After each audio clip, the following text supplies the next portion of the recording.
Hello दोस्तों। मैं हूं दीपक, आपका किस्सागो। आज मैं जो कहानी आपके लिए लेकर आया हूं वह आदमी के ऐसे साइकोलॉजी या मनोविज्ञान को उजागर करती है जिसे व्यक्ति खुद ही नहीं समझ पाता। हमारी मान्यताएं या बिलीव्स, जिन्हें हम खुद के लिए सैक्रोसेंट समझते हैं, कई बार कितनी झूठी साबित होती हैं। ज्यादातर होता यूं है कि हम सिर्फ परिस्थितियों के गुलाम होते हैं और वही हमारी सोचों को साधती है। जहां वो बदली, वहीं हमारी सोच और व्यवहार में भी बदलाव आना शुरू हुआ। यह कहानी इसी इंसानी जहनियत या मानसिकता को दर्शाती है। कहानी लिखा है पिछली सदी के महान कहानी और उपन्यासकार मुंशी प्रेमचंद ने। कहानी का नाम है नशा। अगर मुझसे पूछा जाए तो मैं इस कहानी को प्रेमचंद जी के द्वारा लिखी हुई 10 सर्वश्रेष्ठ कहानियों में से एक मानता हूं। अब चूंकि कहानी की पृष्ठभूमि 1920 से 30 के बीच की है, तो मैं दो तीन चीजें अपने श्रोताओं के लिए बता दूं, खासकर अपने यंग जनरेशन के फ्रेंड्स के लिए, कि उस समय अगर हम रुपये की कीमत को देखें तो 1 रुपये में करीब 20 किलो तक चावल मिल जाता था। सस्ती का यह माहौल था कि 20-25 रुपये महीने पाने वाला आदमी एक 4-5 लोगों के परिवार को आसानी से पाल लेता था। अब मैं फिर बताऊं आपको, जैसे 10 ग्राम सोने की, गोल्ड की कीमत करीब 20 रुपये से भी कम हुआ करती थी, जो आज करीब 30,000 से 50,000 रुपयों के बीच में है। या आज के कंटेक्स्ट में कहें तो उस समय का 1 रुपया कम से कम आज के लगभग 1,000 से 1,500 रुपयों के बराबर था। मतलब तब का 1 लाख रुपया आज के 10 से 15 करोड़ रुपयों के बराबर कहा जा सकता है। एक चीज और, रेल। तब रेल में एसी वगैरह तो खैर हुआ नहीं करती थी। रेल में तब फर्स्ट, सेकंड, थर्ड और साधारण डब्बे हुआ करते थे। फर्स्ट क्लास सिर्फ अंग्रेजों और यूरोपियंस के लिए ही होती थी। धनी भारतीय सेकंड क्लास में सफर करते थे, मध्यवर्गीय थर्ड क्लास में, और गरीब लोग साधारण या अनरिजर्व डब्बों से। जमींदारी का जमाना था और जमींदार ज्यादातर अपने आसामियों या रैयतों, मतलब जमींदारी में रहने वाले अपने लोगों के लिए बहुत जालिम हुआ करते थे। तो इसी पृष्ठभूमि में लिखी हुई प्रेमचंद की यह कहानी नशा मैं आपको सुनाने जा रहा हूं। सुनिए और इसका मजा लीजिए। तो पेश है कहानी नशा। ईश्वरी एक बड़े जमींदार का लड़का था और मैं एक गरीब क्लर्क का, जिसके पास मेहनत मजूरी के सिवाय और कोई जायदाद न थी। हम दोनों में परस्पर हमेशा बहसें हुआ करती थीं। मैं जमींदारी की बुराई करता और जमींदारों को हिंसक, पशु और खून चूसने वाली जोंक और बिच्छों की चोटी पर फूलने वाला बंजा कहता। वह जमींदारों का पक्ष लेता, पर स्वभावतः उसका पहलू कुछ कमजोरी होता था, क्योंकि उसके पास जमींदारों के अनुकूल कोई दलील ही न थी। वह कहता कि सभी मनुष्य बराबर नहीं होते, छोटे बड़े हमेशा होते ही रहेंगे। लचर दलील थी। किसी मानुषीय या नैतिक नियम से इस व्यवस्था का औचित्य सिद्ध करना कठिन था। मैं इस वाद विवाद की गर्मी गर्मी में अक्सर तेज हो जाता और लगने वाली बात भी कह जाता, लेकिन ईश्वरी हार कर भी मुस्कुराता रहता था। मैंने कभी उसे गर्म होते नहीं देखा। शायद इसका कारण यह था कि वह अपने पक्ष की कमजोरी समझता था। नौकरों से वह सीधे मुंह बात नहीं करता था। अमीरों में जो एक बेदर्दी और उद्दंडता होती है, यह भी उसमें काफी थी। नौकर ने बिस्तर लगाने में जरा भी देर की, दूध जरूरत से ज्यादा गर्म या ठंडा हुआ, साइकिल अच्छी तरह से साफ नहीं हुई तो आपे से बाहर हो जाता। सुस्ती या बदतमीजी उसे जरा भी बर्दाश्त न थी। पर दोस्तों से और विशेषकर मुझसे उसका व्यवहार सौहार्द और नम्रता से भरा हुआ होता था। शायद उसकी जगह मैं होता तो मुझ में भी वही कठोरताएं पैदा हो जाती जो उसमें थी, क्योंकि मेरा लोक प्रेम शायद सिद्धांतों पर नहीं, निजी दशाओं पर टिका हुआ था, लेकिन वह मेरी जगह होकर भी शायद अमीर ही रहता, क्योंकि वह प्रकृति से ही विलासी और ऐश्वर्य प्रिय था। अब की दशहरे की छुट्टियों में मैंने निश्चय किया है कि मैं घर न जाऊंगा।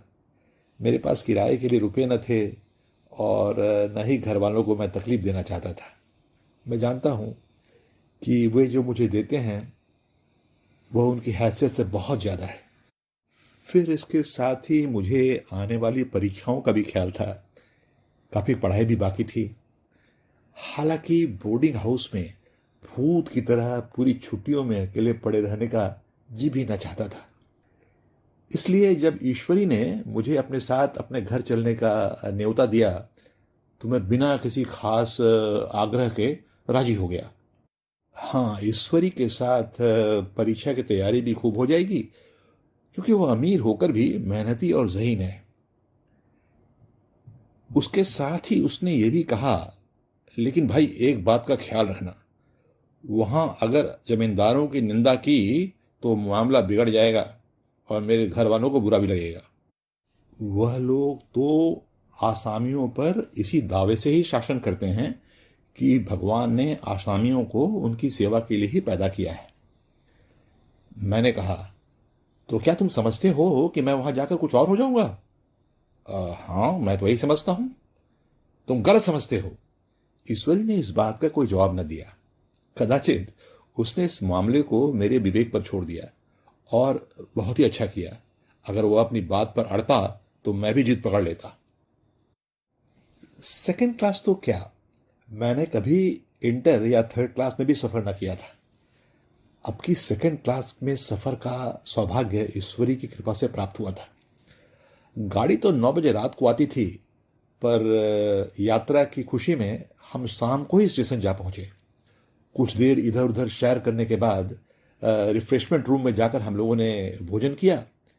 मेरी वेशभूषा और रंग ढंग से पारखी खानसामों को यह पहचानने में देर न लगी कि मालिक कौन है और पिछलग्गू कौन। लेकिन न जाने क्यों मुझे उनकी गुस्ताखी बुरी लग रही थी। पैसे ईश्वरी के जेब से गए। शायद मेरे पिता को जो वेतन मिलता है उससे ज्यादा इन खानसामों को इनाम इकराम में मिल जाता हो। एक अठन्नी तो चलते समय ईश्वरी नहीं दी। फिर भी मैं उन सबों से उसी तत्परता और विनय की अपेक्षा रख रहा था जिससे वे ईश्वरी की सेवा कर रहे थे। क्यों ईश्वरी के हुक्म पर सबके सब दौड़ते हैं, लेकिन मैं कोई भी चीज मांगता हूं तो उतना उत्साह नहीं दिखाते। मुझे भोजन में कुछ स्वाद न मिला। यह भेद मेरे ध्यान को संपूर्ण रूप से अपनी ओर खींचे हुए था। खैर साहब, गाड़ी आई, हम दोनों सवार हुए। खानसामों ने ईश्वरी को सलाम किया, मेरी ओर देखा भी नहीं। ईश्वरी ने कहा, कितने तमीजदार हैं ये लोग। एक हमारे नौकर हैं कि कोई काम ढंग से नहीं कर सकते। मैंने खट्टे मन से कहा, हाँ, इस तरह अगर तुम रोज उनको 8 आना इनाम दिया करो तो शायद इनसे भी ज्यादा तमीजदार हो जाए तुम्हारे नौकर। तो क्या तुम समझते हो कि यह सब केवल इनाम के लालच से ही इतना अदब करते हैं? जी नहीं, कदाचित नहीं साहब। तमीज और अदब तो इनके रक्त में ही मिला हुआ है। मैंने व्यंग से कहा। गाड़ी चली। मेल थी, डाक गाड़ी। प्रयाग से चली तो प्रतापगढ़ जाकर रुकी। एक आदमी ने हमारा कमरा खोला। मैं तुरंत चिल्ला उठा, दूसरा दर्जा है, सेकंड क्लास है। उस मुसाफिर ने डब्बे के अंदर आकर मेरी ओर एक विचित्र उपेक्षा की दृष्टि से देखकर कहा, जी हां जनाब, आपका सेवक इतना समझता है, और बीच वाले बर्थ पर बैठ गया। मुझे कितनी लज्जा आई मैं कह नहीं सकता। भोर होते होते हम लोग मुरादाबाद पहुंचे। स्टेशन पर कई आदमी हमारा स्वागत करने के लिए खड़े थे। 5 बेगारों ने हमारा लगेज उठाया। दोनों भद्र पुरुष पीछे पीछे चले। एक मुसलमान था, रियासत अली, दूसरा ब्राह्मण था, राम हरख। दोनों ने मेरी ओर कुछ जानी पहचानी परिचित नेत्रों से देखा, मानो कह रहे हो, तुम कौवे होकर हंस के साथ कैसे? रियासत अली ने ईश्वरी से पूछा, ये बाबू साहब क्या आपके साथ पढ़ते हैं हुजूर? ईश्वरी ने जवाब दिया, हाँ, साथ पढ़ते भी हैं और साथ रहते भी हैं। यूं कहिए कि आप ही की बदौलत मैं इलाहाबाद में पड़ा हुआ हूं, नहीं तो कब का लखनऊ चला गया होता। अब की बार मैं इन्हें घसीट लाया। इनके घर से कई तार आ चुके थे, मगर मैंने इनकारी जवाब दिलवा दिए। आखिरी तार तो अर्जेंट था, जिसकी कीमत 4 आने प्रति शब्द है, पर यहां से भी उनका जवाब उसी हालत में इनकार का ही गया। दोनों सज्जनों ने मेरी तरफ थोड़े चकित नेत्रों से देखा, आतंकित हो जाने की चेष्टा करते जान पड़े। रियासत अली ने आधे शंका मतलब आधे विश्वास के स्वर से कहा, लेकिन आप बड़े सादे लिबास में रहते हैं। ईश्वरी ने उनके शंका की निवारण की। महात्मा गांधी के भक्त हैं साहब, खद्दर के सिवा और कुछ पहनते ही नहीं। पुराने सारे कपड़े जला डाले। यूं कहिए कि राजा हैं। 2.5 लाख सालाना की रियासत है, पर आपकी सूरत देखो तो मालूम पड़ता है कि अभी अभी अनाथालय से पकड़ कर लाए गए हूं। राम हरक बोले, अमीरों का ऐसा स्वभाव तो बहुत ही कम देखने में आता है हुजूर, कोई भांप ही नहीं सकता। रियासत अली ने समर्थन किया। अपने महाराजा चांगली को देखा होता तो दांतों तले उंगली दबाते। एक गाढ़े की मिर्जई और चमरौंधे जूते पहने बाजारों में घुमा करते थे साहब। सुनते हैं एक बार बेगार में पकड़े गए थे, और फिर उन्हीं ने 10 लाख रुपयों का एक कॉलेज खोल दिया था।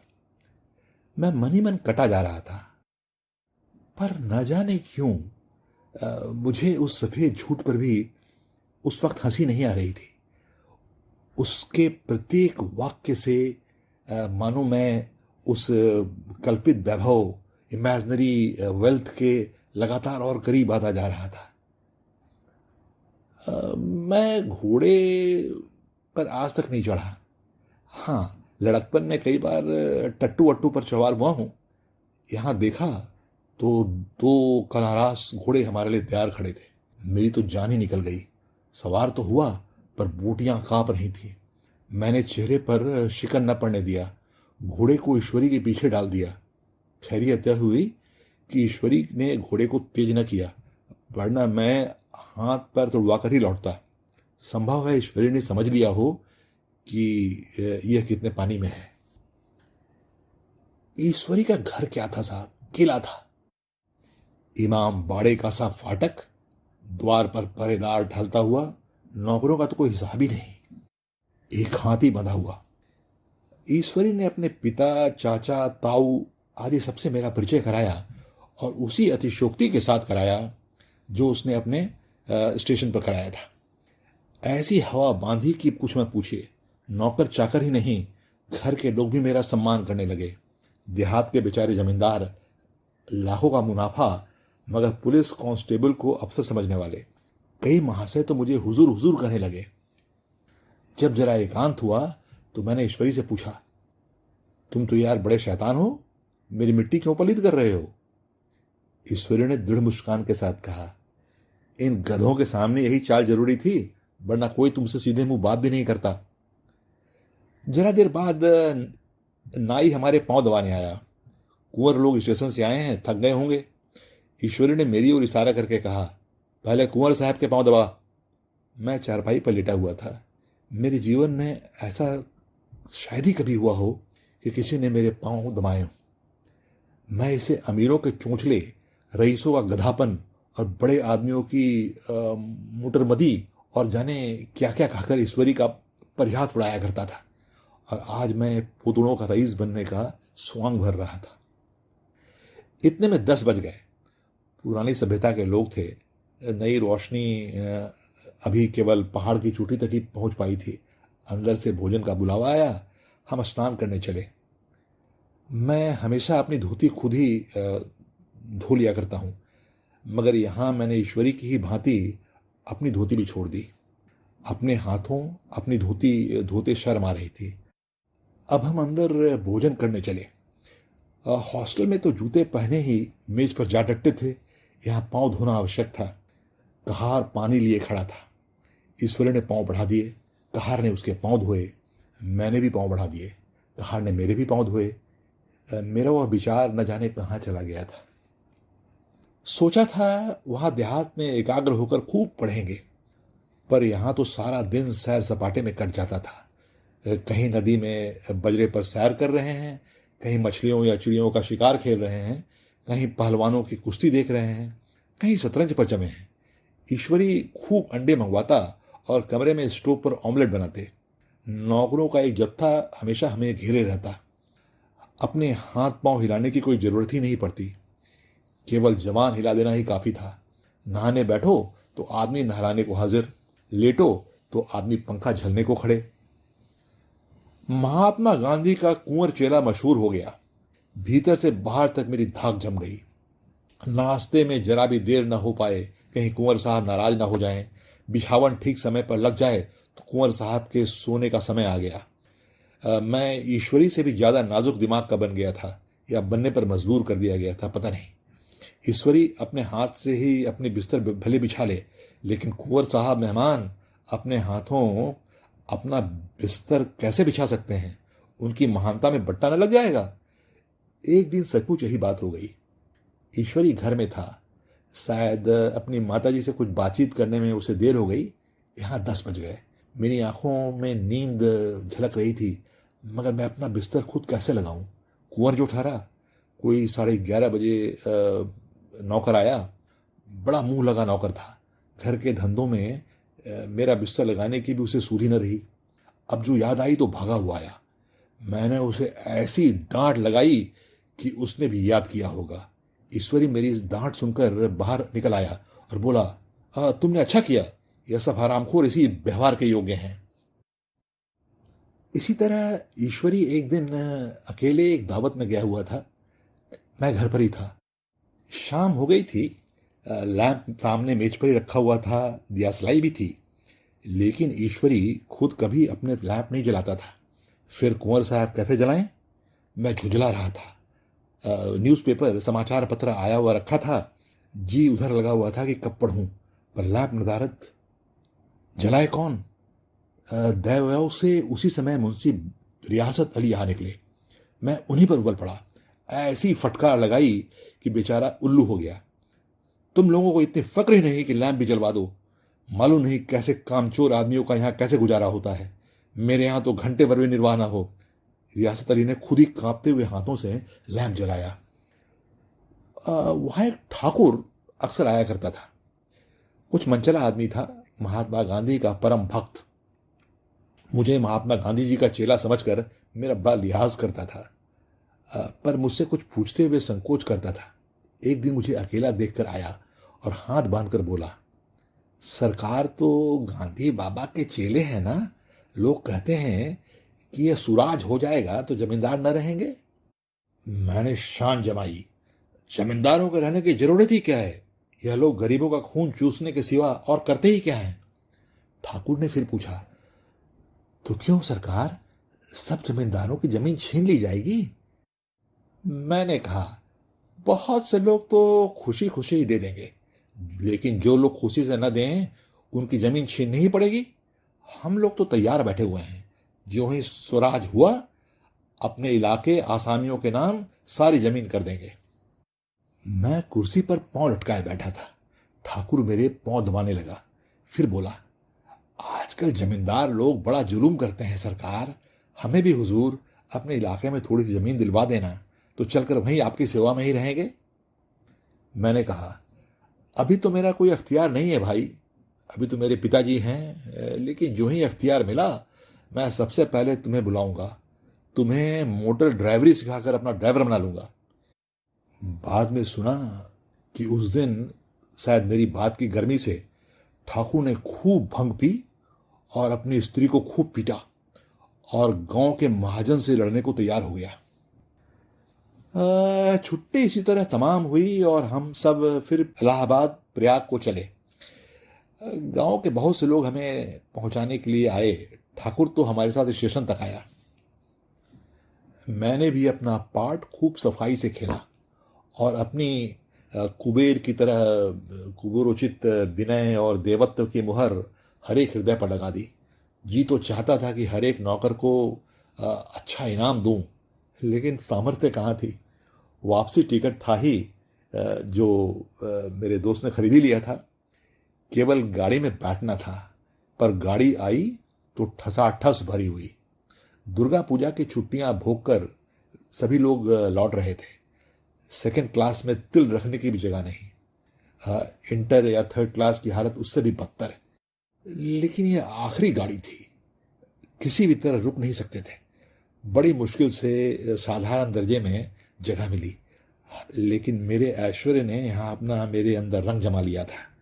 मुझे उसमें बैठना बहुत बुरा लग रहा था। आए थे आराम से लेटे लेटे, जा रहे थे सिकुड़े हुए।